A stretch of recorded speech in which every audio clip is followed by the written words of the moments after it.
Okay, Boomer. Okay, Boomer. Okay, Boomer. Okay, Boomer. Okay, Boomer.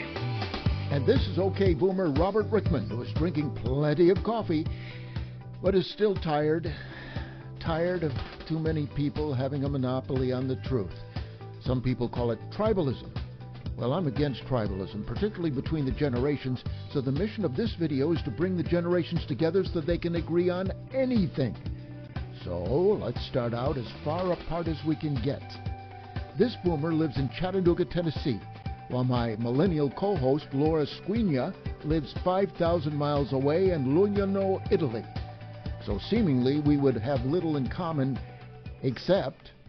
Cazzo, il computer non funziona mai. I can't stand it. I can't get this friggin'... Man, Cazzo, il computer non funziona mai. Son of a bitchin'.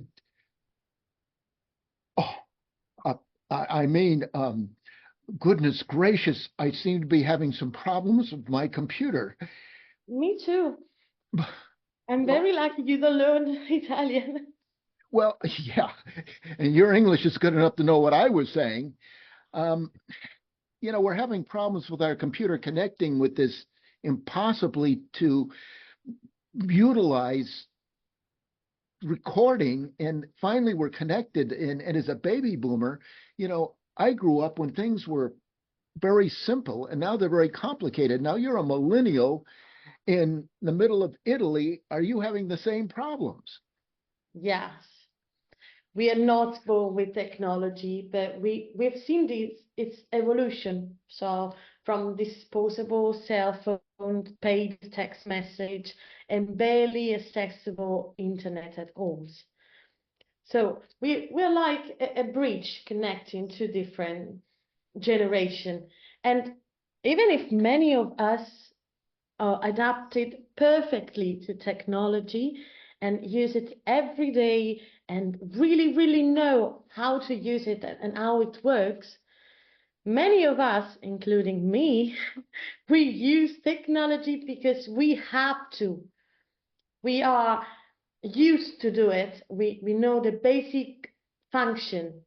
So I have the same problem. Sometimes my computer pisses me off as well. Such language. I'm sorry.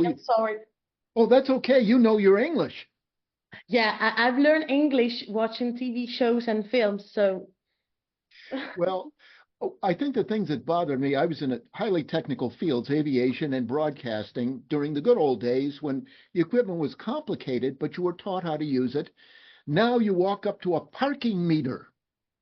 Yeah. To a parking meter with your charge card, and then you put the thing in your parking meter, and the thing, it doesn't accept the charge card, and then you try to put money in, it doesn't accept the money. You're negotiating with a parking meter for a few dollars. Do you have that problem in Italy? Yeah. And I really hate paying with cards. I like cash money. Yeah. I'm an old school girl. So sometimes I have the same problems because I don't want to pay with credit cards and I don't know how to use it, the machine at the parking meter. So I get really, really frustrated. I really prefer when there's a live person, who asks you for money for all day long, and I'll pay him and I'm relaxed. I don't want to deal with machines at all. Is it because you're just tired of it, or you never wanted to deal with them to begin with? I'm a bit tired. I don't like technology at all costs. Yeah. I like something. I like computer, I like TV, I like cell phones, I like social media, but I don't want my life to be controlled by technology and electronic devices. For example, everyone in Italy has Alexa or Google at home, controlling their own life, from lights to doors to everything. And it's very annoying for me. I prefer having my coffee with the mocha, reading newspapers. I'm a bit old, I know. Oh, you're drinking coffee? Yeah, I just made it. It's delicious. I It's made it with delicious, one of but those computerized machines. Oh, so maybe it will be awesome an espresso for you at this time with the mocha. I will learn, I will teach you how to do it. You'll teach me how to do it the Italian way? Yes, of course. I have the American coffee machine at home, but I prefer mocha coffee. Okay, well, you teach me how to do that. I have noticed with all sorts of things, I bought an air mattress that automatically, that you can turn it on and it will automatically inflate. That Oh, thing is complicated to use.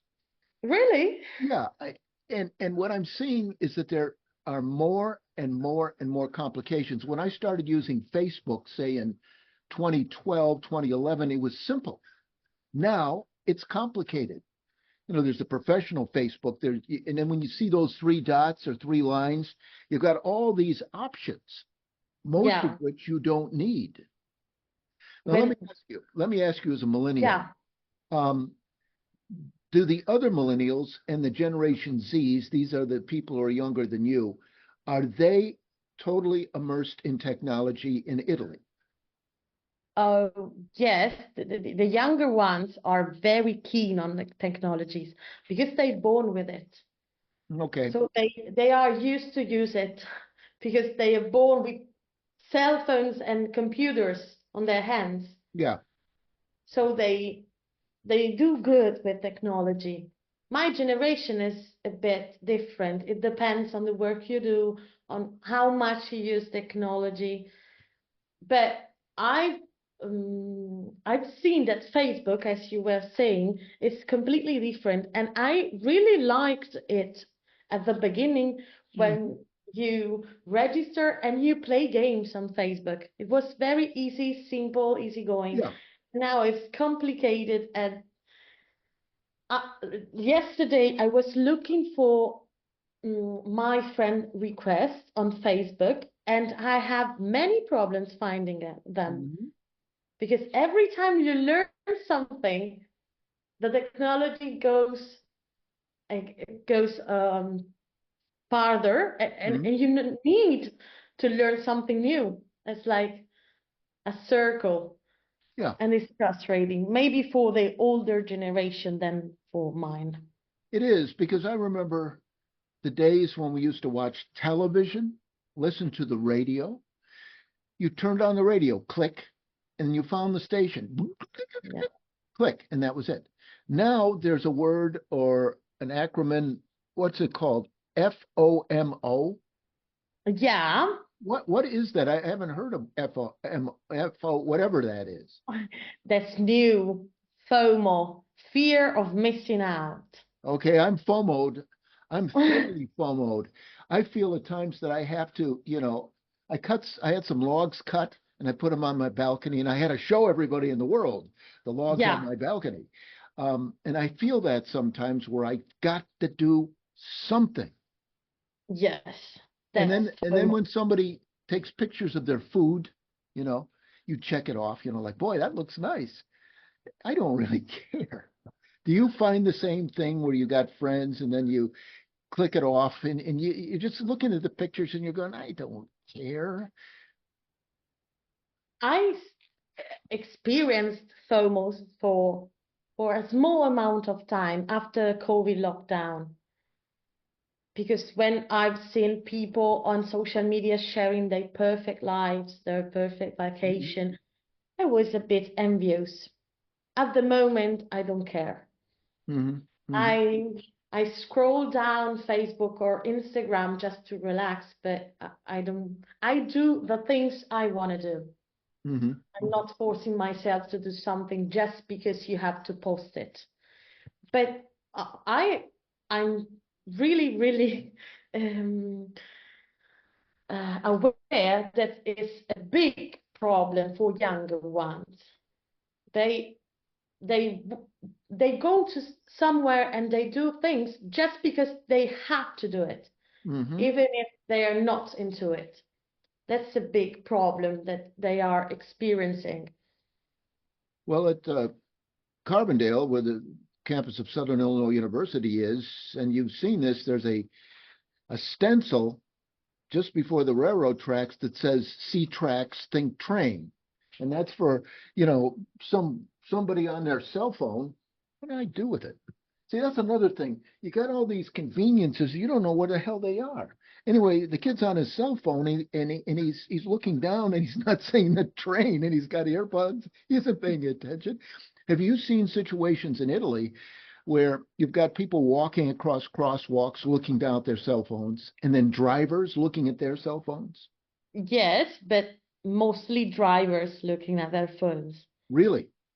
So you don't have Yes. that situation because I've had occasion where I've been driving and I've seen a kid, a college student, walk across the crosswalk, not paying any attention to the traffic, just looking straight down at his cell phone.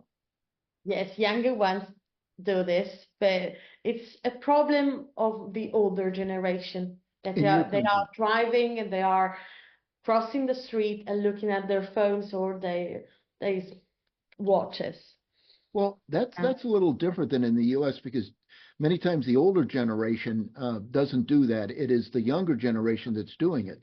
Now, I've learned how to navigate using my cell phone, driving around. But the problem is when you're navigating using a cell phone, you don't know where the hell you are. I mean, it says turn right, turn left, and in Chattanooga, you don't know north from south because of all the mountains. Okay. I'm looking in one direction. I'm looking north. It seems like I'm looking south. But with a map, you would have your bearings.